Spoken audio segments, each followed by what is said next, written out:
Hey guys, Stay Patient here, and it's Wednesday, which means it's time to take a look at the North American store, check out all the sales here. We've got this PlayStation Plus Specials collection. So there's only one page here, but there are some decent games on sale. We've got Ark, which is free to play, obviously. You've got a Survivors pack here. But it reminded me to, check out the situation regarding the glitch trophies.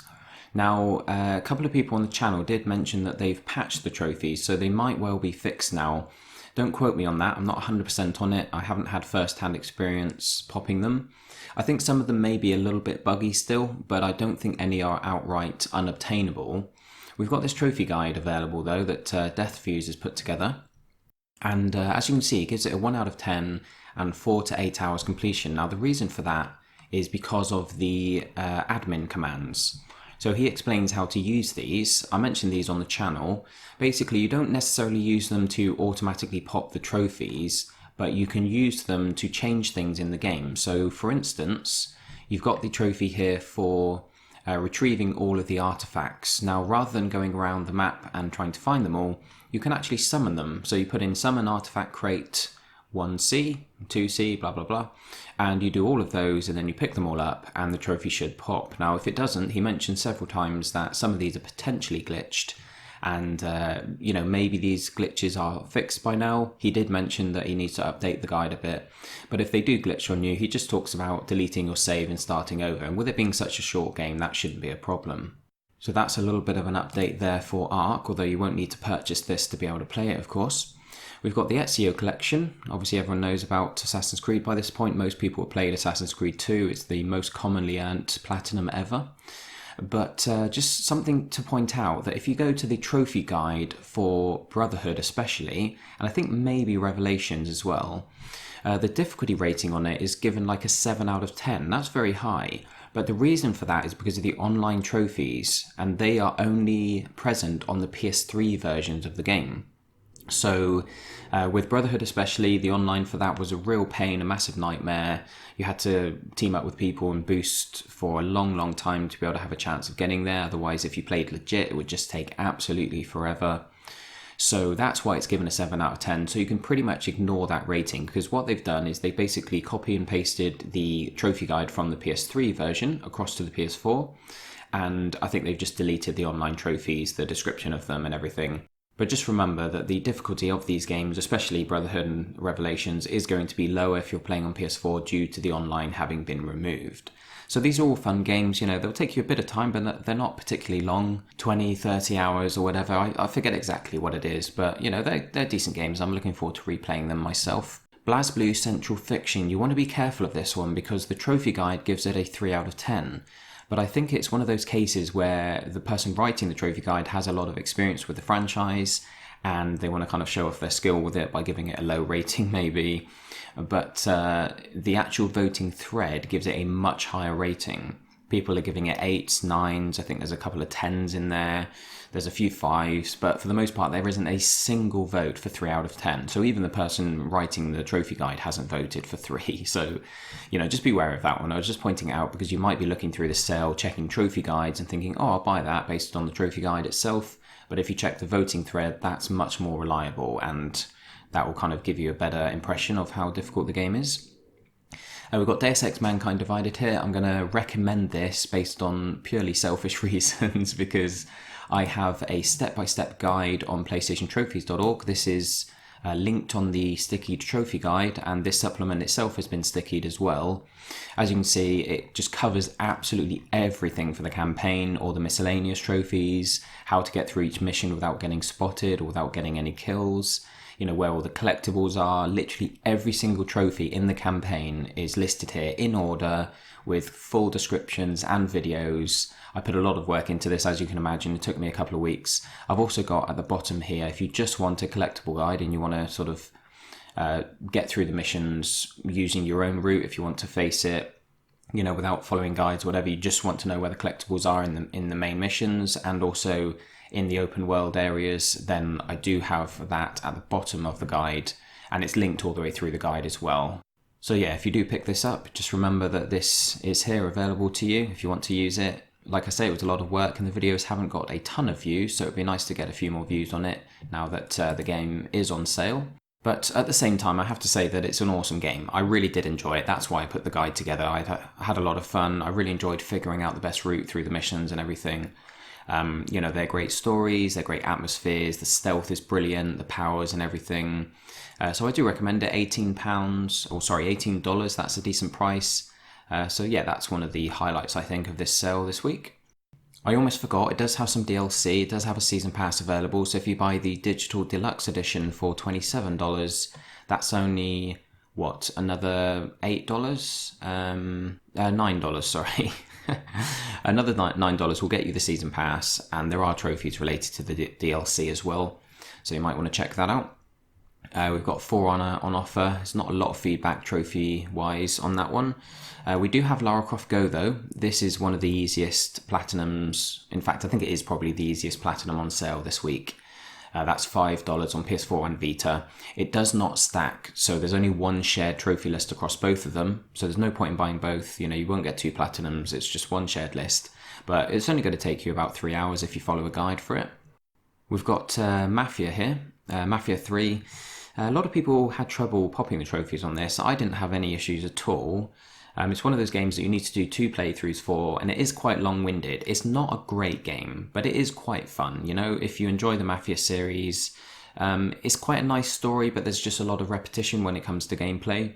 You basically need to do 2 playthroughs, one where you flip all of the racket bosses and also a certain number of informants. Now, flipping basically involves turning them over to your side so that they work for you, and the informants are optional, so you need to be especially careful with those. The racket bosses, you have to either kill them or flip them to continue on with the game, basically. But when it comes to the informants, they're optional objectives. Whenever you get to a new region, you get a bunch of objectives that you can use to kind of gain control of that region. And some of them will be informants. And if you go and find them and make sure to flip them rather than kill them, then that's going to work towards a trophy. I think you need to flip 15. Now, if you miss the trophy, if you don't get 15 in your playthrough, you can carry it through to the second playthrough, and you can flip like the first couple, and then you can go on to killing them, because that's what you need to do during the second playthrough. You need to kill a certain number of informants and racket bosses. So you should have enough across 2 playthroughs to get all those trophies. Just take a look at the trophy guide. It explains everything pretty well.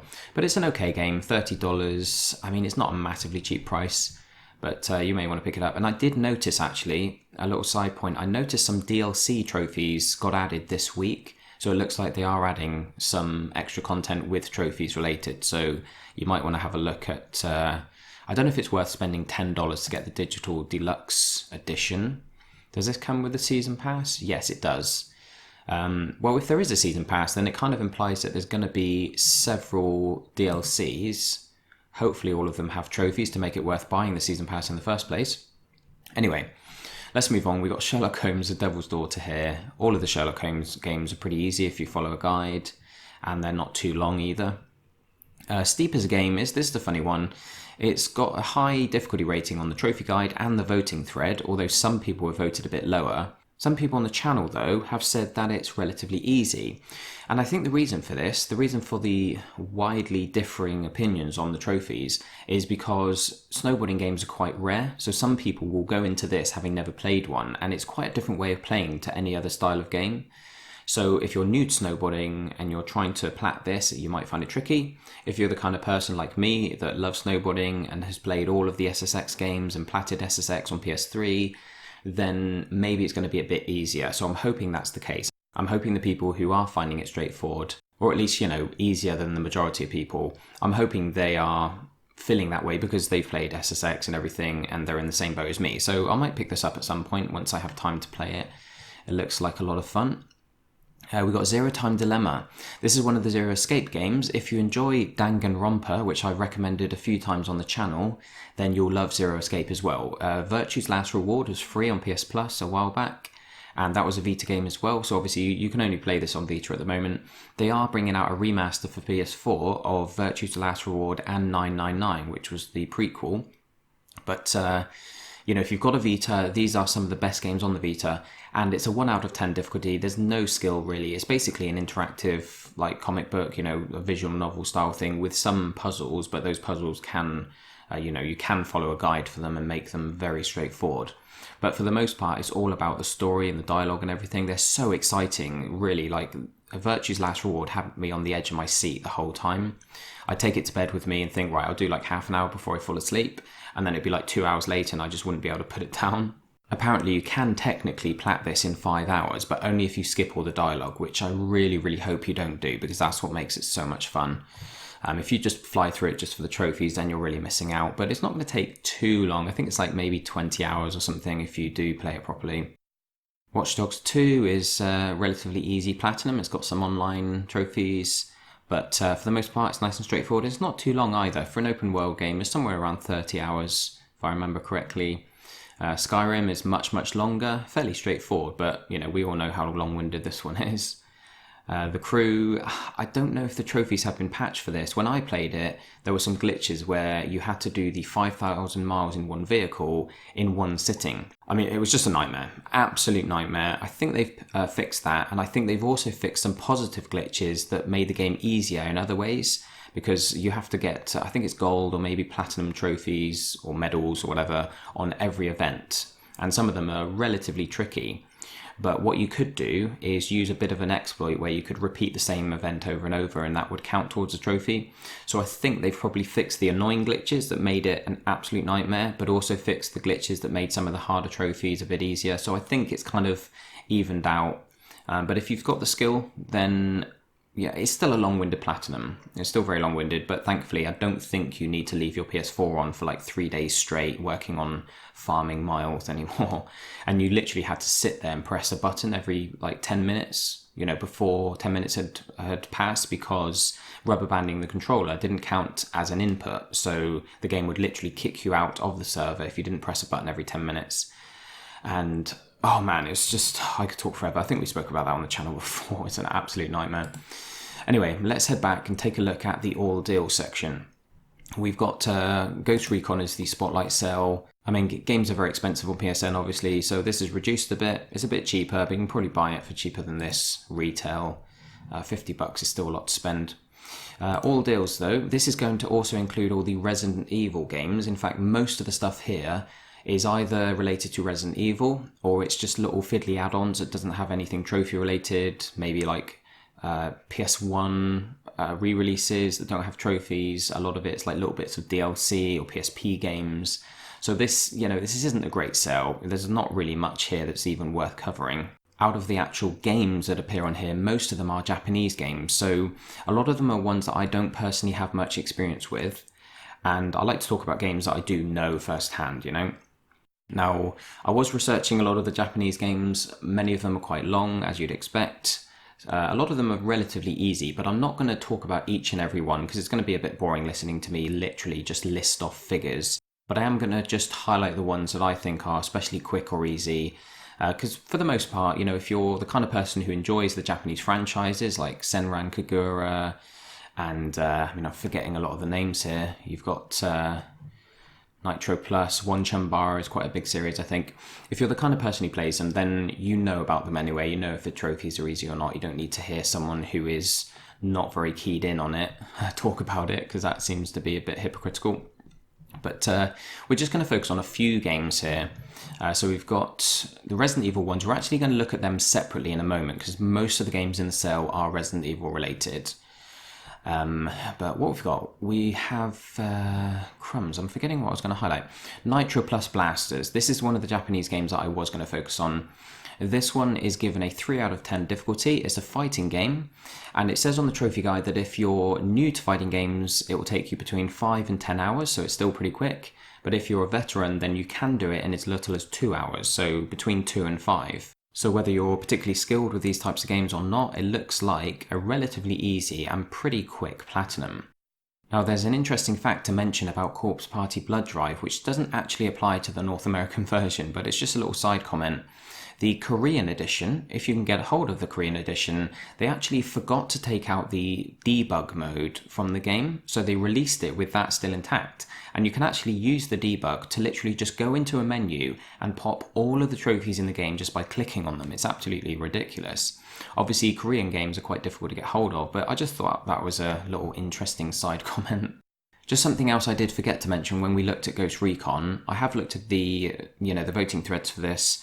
Apparently it's very long-winded, or pretty long-winded, like 50 hours plus or whatever, but it's quite easy. Everyone's giving it a 2, 3 or 4 out of 10 when it comes to difficulty. There's no higher votes than that. So if it does appeal to you, if it's your kind of game and you do have the time for it, then it does look like a worthy purchase for trophy hunters. We are going to jump straight across to page 3 now. I think we've covered... Oh, no, just to cover here quickly, Uncanny Valley and 3/4 Home from this collection are both pretty straightforward. Sun and Moon is difficult, and Slain I'm not really sure on. It's kind of, it's got a few votes, but nothing concrete. But 3/4 Home and Uncanny Valley, 3/4 is definitely very, very easy. It's going to be done in like an hour. It doesn't have a platinum. None of these have plats as far as I know. But yeah, I mean, you might want to pick up that collection, but it seems rather expensive for those 4 games, to be honest. I think 3/4 Home can probably be bought for like a couple of bucks. I've clicked on page 2 here when I meant to go straight to page 3 because there was nothing I was going to highlight there. On page 3, you have Shantae Half Genie Hero. This is the easier of the 2 or 3 Shantae games available on Vita and PS4. This has a stacking trophy set as well. The Vita version is the only one on offer, but if you buy it on PS4 as well, you can earn 2 platinums. And this is given a 3 out of 10, and it's going to take you less than 15 hours. So pretty straightforward and fairly quick as well, not too long. We've got Mantis Burn Racing.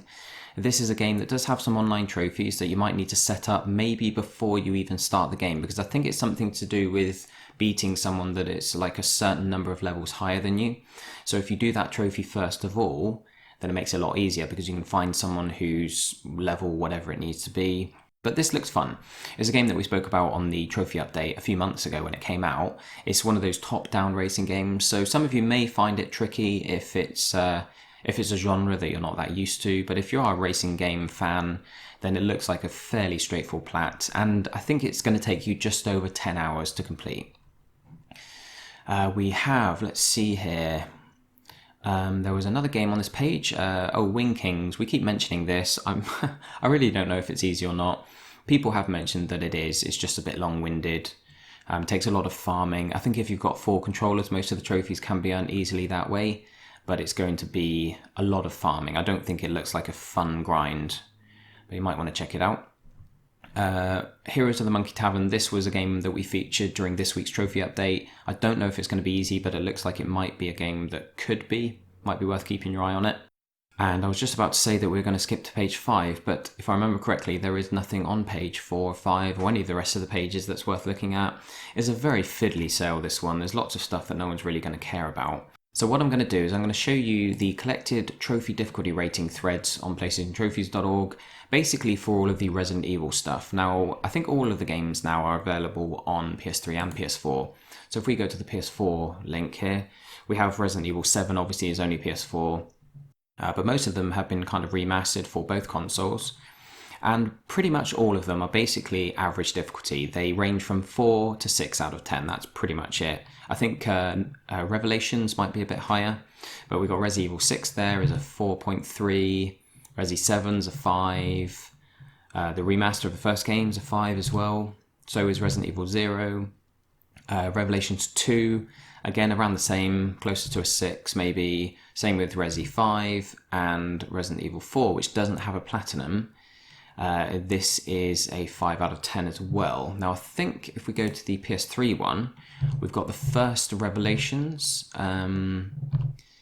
Resi 5, yes, Resident Evil Revelations. I think this must not be out on PS4. I really don't have much experience with this franchise at all, but this is given closer to a 7. So that just gives you a rough idea. Rather than go through the sale and cover every game as we come to them, I just thought I'd show you that basically the Resident Evil franchise is pretty much universally average when it comes to difficulty, apart from maybe Revelations, which is a 7. But we don't have any that are super easy, none that are super tough. They all sit somewhere in the middle. So there you have it, guys. That's all the games that we're going to cover today.